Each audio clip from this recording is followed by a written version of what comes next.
Naisip niyo ba kung bakit ang Apayao, yung madalas nating tawaging last frontier o huling hangganan ng Cordilleras ay tinatawag na Apayao? Diyan sa pinakadulo ng Luzon, ang probinsyang to ay may pangalan na kakabit mismo ang tunog ng rumaragas ang tubig at yung mga nagbabagang kwento ng mga matapang nating ninuno. Kaya sa pagsusuri nating ito ngayon, hihimayin natin ang nakaraan para malaman ang buong kwento, direkta mula sa mga batayang impormasyon. Okay, sisirin natin ang paksang ito. Bakit nga ba Apayao? Tunog simple, di ba? Pero ang sagot dyan, may nakatagong napakalalim na misteryo. Kapag narinig mo ang pangalang to, hindi lang to basta isang tuldok sa mapa. Konektado to sa kalikasan, sa umaagos na tubig, at sa napakakulay na kasaysayan bago pa man dumating ang mga mananakop. Ang pangalan kasi ng isang lugar, madalas bitbit niyan yung kaluluwa ng mga unang tumira doon. At mula rito, ipapakita ko sa inyo kung paano talaga nabuo ang pagkakakilanlan ng probinsyang ito. Unang bahagi, mga tao ng ilog, ang buhay ng Hilaga. Para talagang maunawaan natin yung pangalan, kailangan nating tingnan ang pinakamalakas na puwersa sa riyong ito. Walang iba kundi ang malawak at pumulupot na ilog ng Apayao. Sa loob ng maraming siglo, literal na ang ilog na to ang naging buhay at pangunahing daluyan ng enerhiya ng buong probinsya. Ayon sa mga pinakatanggap na teorya, ang pangalang Apayao ay direktang nagmula sa makapangyarihang anyong tubig na ito. Pero teka, saan naman kaya nakuha ng ilog ang sarili niyang pangalan? Ang nakakabilib dito ay kung paano umusbong ang salita mula mismo sa mga lokal. Yung mga katutubong isnag na madalas din tawaging mga tao ng ilog, sila mismo ang gumamit ng salitang Apayao. Sa sarili nilang wika, pinaniniwalaan ng marami na ang Apayao ay mismong tunog ng mabilis na pag-agos ng tubig na araw-araw nilang naririnig. Swish, swash, alam niyo yun? Sa kabilang banda, may teorya rin na tumutukoy daw to sa isang particular na balat ng puno na ginagamit ng mga ninuno nila para gumawa ng damit at pangkakalakal. Ang galing, di ba? Nakabase ang pangalan nila sa mga mismong bagay na nagbibigay sa kanila ng buhay at kabuhayan. Isang babala sa mga dayuhan ang mas madilim na teorya. Kasi syempre hindi dyan natatapos ang kwento. Sa kabila ng tahimik at mapayapang imahe ng ilog at mga puno, may isa pang aspeto ang etimolohiya na galing naman sa mga kwento ng mga nakatatanda. Medyo dark at misteryoso ang bahaging to ng kasaysayan natin.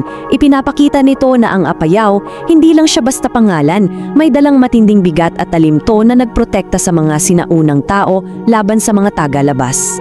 Apayao. Pakinggan ninyong mabuti ang salitang yan. Iyan ang makalumang salita sa lokal na dialekto na ipinasa-pasa ng mga matatandang mananalaysay.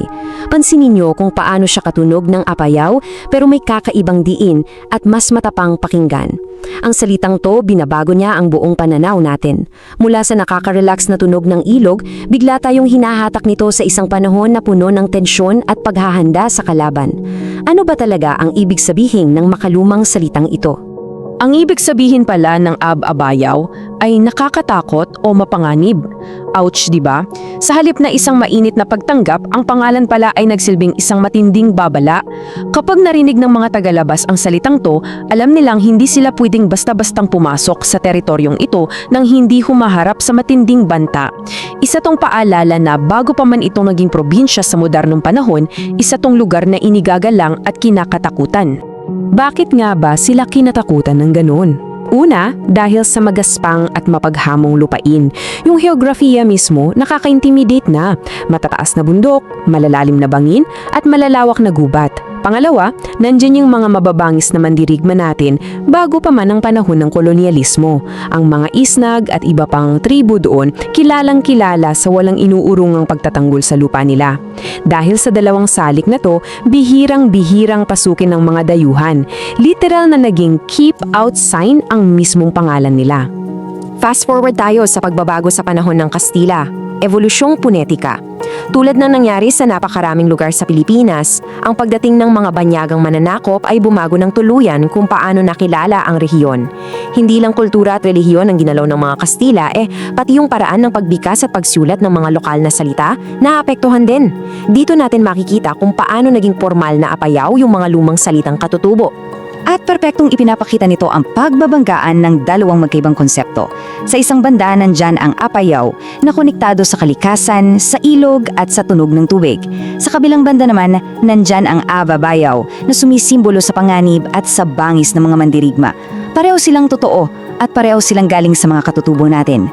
Nang dumating ang mga Kastila, nakaharap nila itong dalawang ideyang to, pati na yung magkaibang pagbigkas ng mga lokal. Ang kinalabasan, isang makasaysayang pagsama ng mga titik at tunog na humubog sa pangalang ginagamit natin ngayon. Sundan natin ang naging takbo ng panahon. Bago ang kolonyalismo, malaya at natural na ginagamit ng mga lokal ang Ababayao at Apayao. Pero nung dumating ang mga Kastila, medyo nabuhol yung mga dila nila. Nahirapan sila sa ponetika o pagbigkas ng mga lokal na salita na madalas naman nilang ma-experience sa iba't ibang bahagi ng bansa. Dahil doon, isinulat at inistilo nila ang salita base sa kung paano nila ito narinig at kung ano ang mas madaling bigkasin para sa kanila. Kaya sa kasalukuyang panahon, na-standardize na siya bilang Apayao. Mula sa nahihirapang dila ng mga banyaga na itakda ang pangalan ng huling hangganan ng Norte. Kaya naman, umabot tayo sa bahaging ito, ang walang hanggang pag-agos at ang dobleng pamana ng isang pangalan. Ang kwento kasi ng Apayao ay kwento talaga ng evolusyon. Kung iisipin mo, napakaganda ng naging biyahe ng salitang ito. Nagsimula bilang praktikal na paglalarawan ng kalikasan, sabay naging matinding babala para protektahan ang sariling lupain. Pero sa paglipas ng daang taon ng pagtatanggol, pananakop at pagbabago, naging formal at opisyal na pangalan nito ng isang napakagandang probinsya.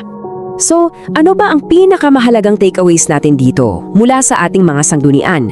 Una, ang probinsya ay malakas na konektado at ipinangalan mula sa ilog ng Apayao na siyang nagbibigay buhay sa buong rehiyon.